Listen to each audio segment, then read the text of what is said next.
Hi, it's Shadow Hero 90, welcoming you to my show, Sexism in Movies and TV, where I more or less call out the insane level of misandry that these retards in Hollywood put in both film and television. Now, I've been doing this show for 7 years. But the reason as to why what you'll be seeing this season could be worse is the fact that it's marketed towards children.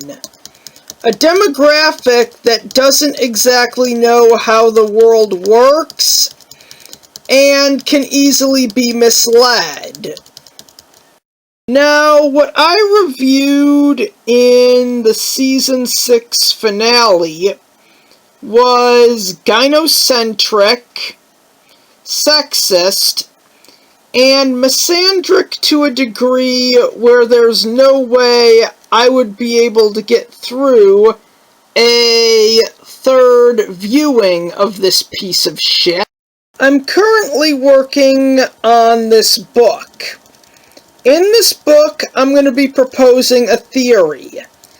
And part of that theory is that gynocentric shows, like the ones that I will be attacking this season, are the reasons why young boys and young men have such unbelievably low self-esteem. And it's because that all of this sexist bullcrap is marketed to kids. So, anyways, I welcome you to the 7th season of Sexism in Movies and TV. Okay, in this episode, I will be reviewing the episode of Ben 10 Alien Force, What Are Little Girls Made Of? And yeah, this is gonna be that type of review. The type that I have been doing as of late, where I give you a brief recap of everything that happened in the episode, and then I spend the rest of the video explaining every single thing wrong with it. And yes, the link to the What Are Little Girls Made Of page on Ben 10 Planet will be in the description below. And with that said, let's start the review. By me telling you everything wrong with this gynocentric piece of crap. The episode begins with Ben, Gwen, and Kevin hanging out. They're in the forest where they're approached by a mysterious old woman. They fight, and she beats Ben and Kevin really easily. We eventually find out that this is Ben and Gwen's grandma. She's trying her best to get Gwen on her side for reasons that I don't remember, despite actually seeing this around the time it came out. But apparently she doesn't want anything to do with Ben. And Gwen's parents probably, they don't have any say in the matter. Their grandma reveals her true form, and that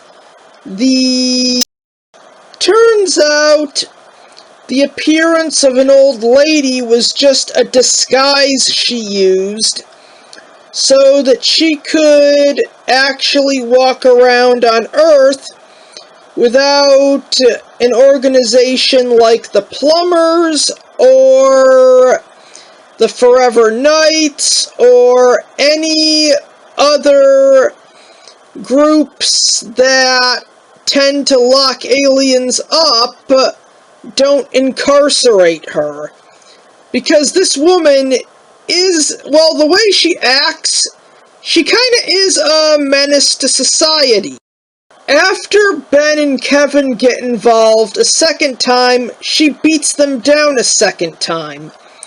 Gwen gets involved, but nothing she does can hurt her, so she's forced to resort into talking their grandma down, and by that I mean she just lists all the things she won't be able to do if she goes with her, which it's basically just all the reasons why she's quote-unquote better than Ben. Their grandma leaves, the end. Now, it's quite common on TV for a character, usually a male character, to have been raised by a single mother as he grew up with, well, a deadbeat dad who walked out on them when he was just a kid. Now, I'm just going to be blunt and say it. Drana is a deadbeat mom. She left her son's life when she realized he did not have the mana manipulating DNA she wanted, and only comes back into the family's life when she knows that she has a granddaughter who does have the DNA she wanted. And since Ben doesn't have the DNA that she wants that can manipulate mana, she treats Gwen way better than him. But her son is the biggest victim in all this. His mom walked out on him, and the only reason she comes back into his life is because his daughter has the thing that apparently all the men and boys in their family didn't get. She literally appears for less than a day, and when she realizes that what she's looking for isn't going to be found, she more or less leaves, only to be seen one more time in the series. She's basically a deadbeat mom and a deadbeat grandma. Here's the thing about characters who are deadbeat parents. The thing is, we actually like seeing them get punished because they walked out on someone who needed them when they were basically young and couldn't provide for themselves.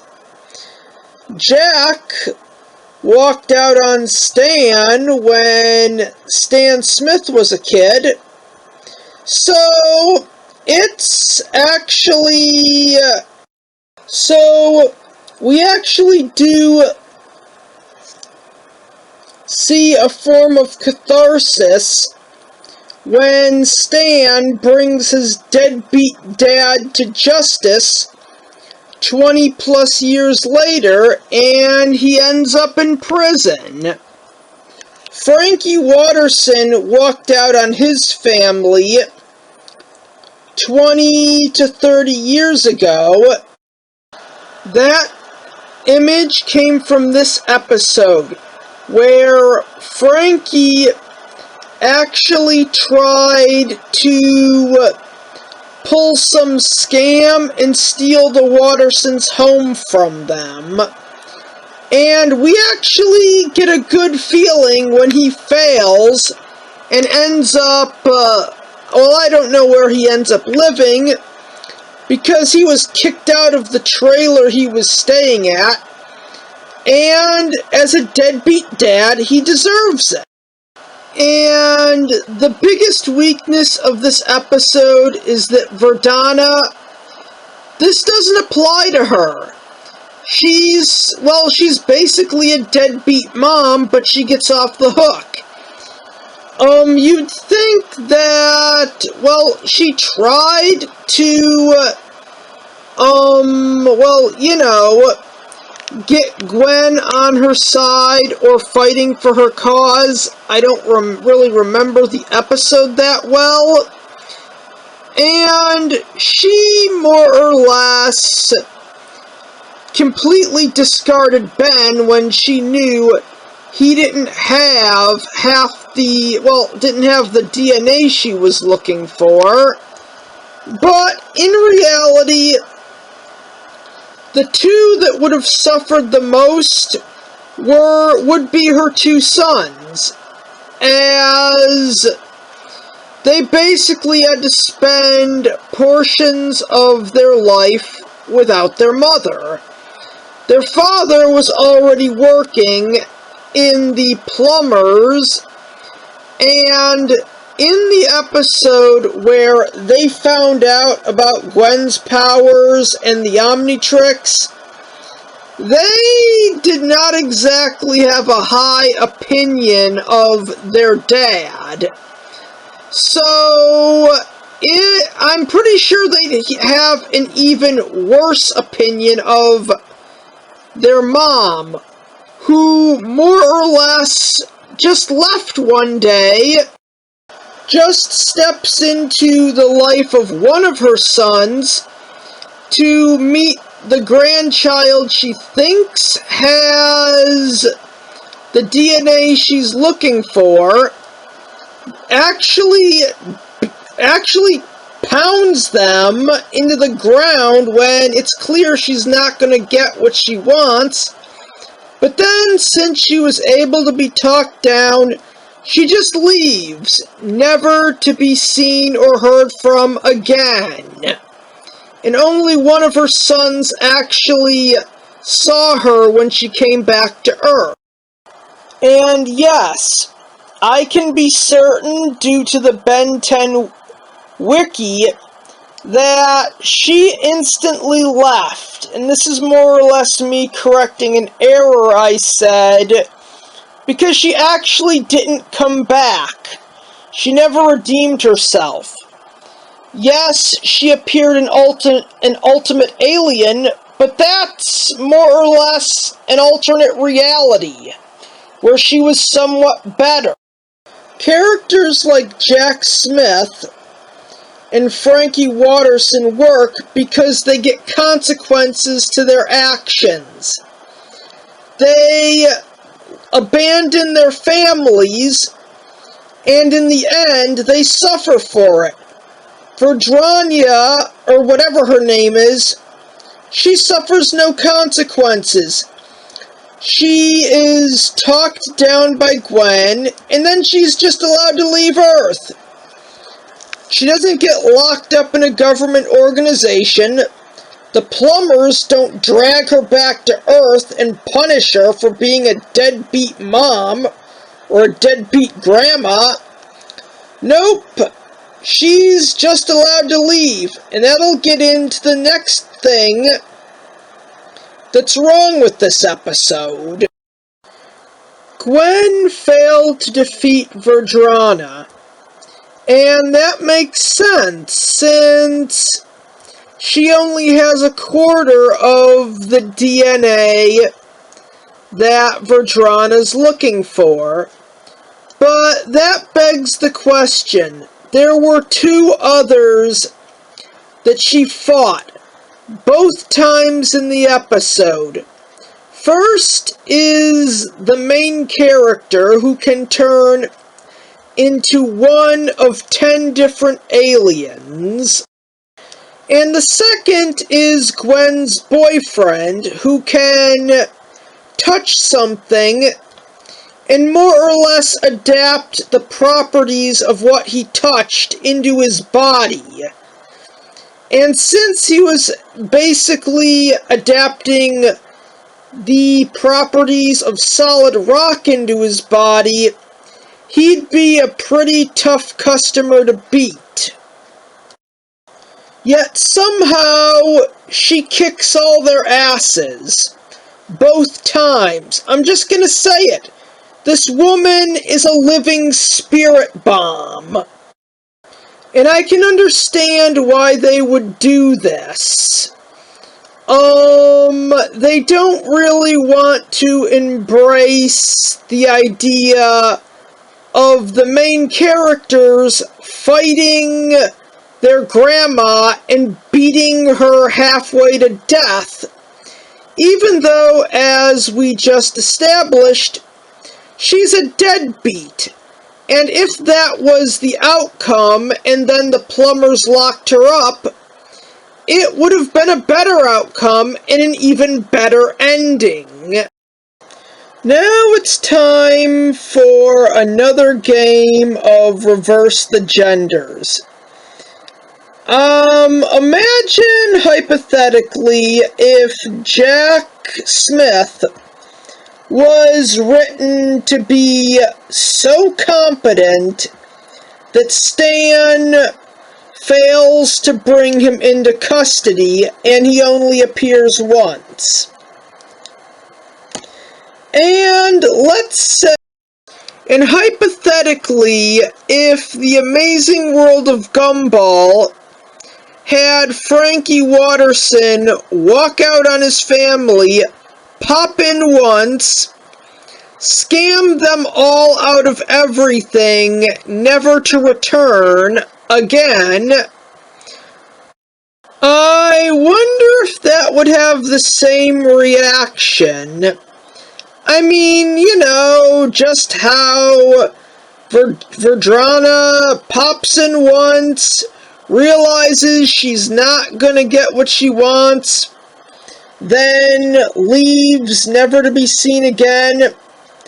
I guarantee you that if the deadbeat dads I used as examples were treated by the writers the same way Verdrana is or was, I guarantee you that everyone watching would be friggin' pissed. And their appearances would be seen as the worst episodes of American Dad and The Amazing World of Gumball retrospectively. And I actually understand why it was that Man of Action Studios wrote the episode this way.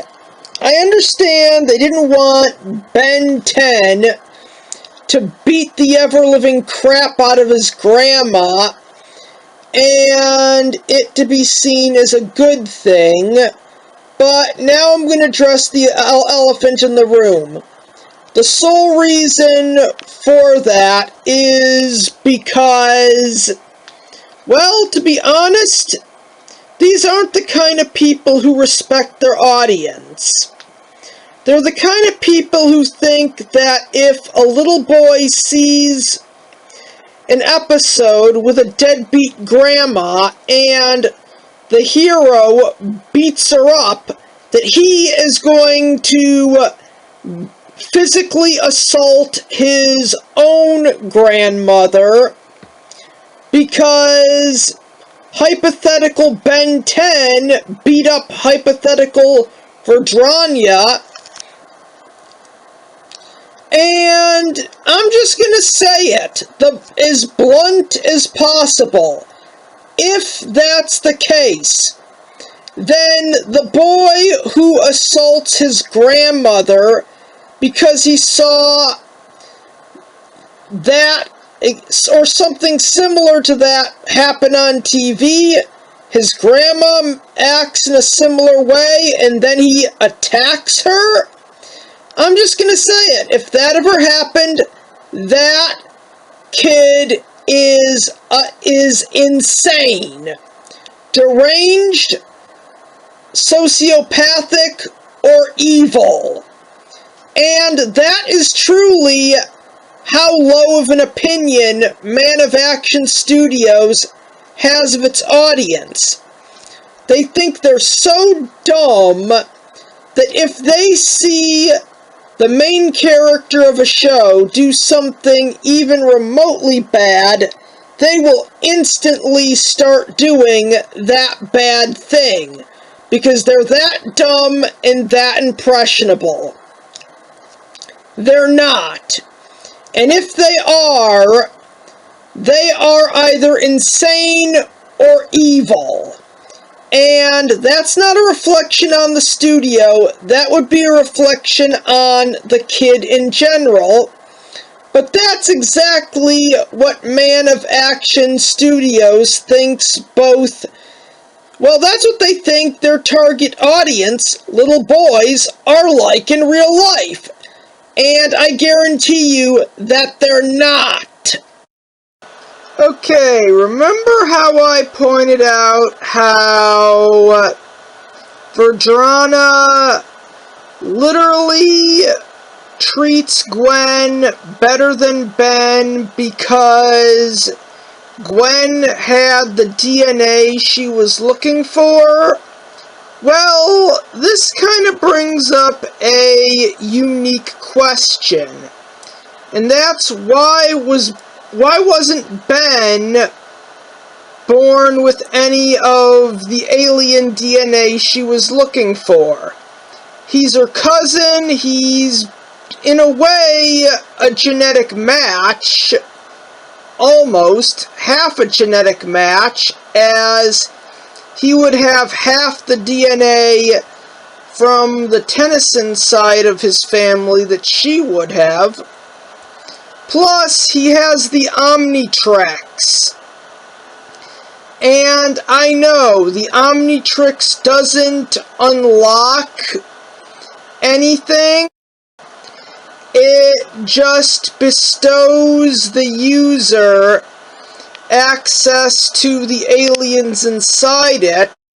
But come on, I mean, this thing literally gathers samples of alien DNA and will continue to do so in an essential loop. It won't stop. And it's hard to believe that Ben and Gwen are both biological members of the Tennyson family, yet Gwen got the Mana Control DNA, but Ben didn't. And what's even harder to believe is, and I really gotta say, this is a massive and sexist plot hole. Ben should have the mana manipulation DNA that Gwen does. And if anything would be able to bring it out, it would be the Omnitrix. I mean, the thing literally gathers alien DNA and does not stop. I know it gathers DNA, but if Ben had any alien potential, which he doesn't, and that's a sexist plot hole, then this thing, of all things, would have been what would have unlocked it. That Frank, Gwen's dad, did not get any of this Mana DNA, even though his daughter did, And Carl, Ben's dad, didn't get it either. You know, despite the fact that these two are directly related to Verdrana. And this might sound like a nitpick, but when Gwen talks Verdrana down, her reason for why she can't go with her is because if she did, she wouldn't be able to remain on Earth and do all the things that she's amazing at. Like martial arts, school, and she probably would throw in her relationship with Kevin, but not actually say that it's a relationship. Because I'm pretty sure that even Gwen knows that Verdrana's reaction would be something straight out of the Rick and Morty episode, Raising Gazorpazorp. And that was my review of the Ben 10 Alien Force episode, What Are Little Girls Made Of? To be frank, this episode basically exists to say Gwen is superior to Ben in every single way. And in all fairness, Man of Action Studios is really gynocentric. This is not a meta episode. There was no irony or self-awareness. Man of Action Studios literally said, "Oh yeah, our male main character, the one this show centers around because we're trying to get a male audience. He's literally inferior to his female cousin in every single way because of his gender." And you know what? That's a really fucked up message to give. I mean, a lot of the idiots who grew up on this crap have very low self-esteem. And this is kind of why. When this is what the bulk of role models on TV are like, it's no wonder that little boys who were growing up in the late 2000s have such low self-esteem now as young adults.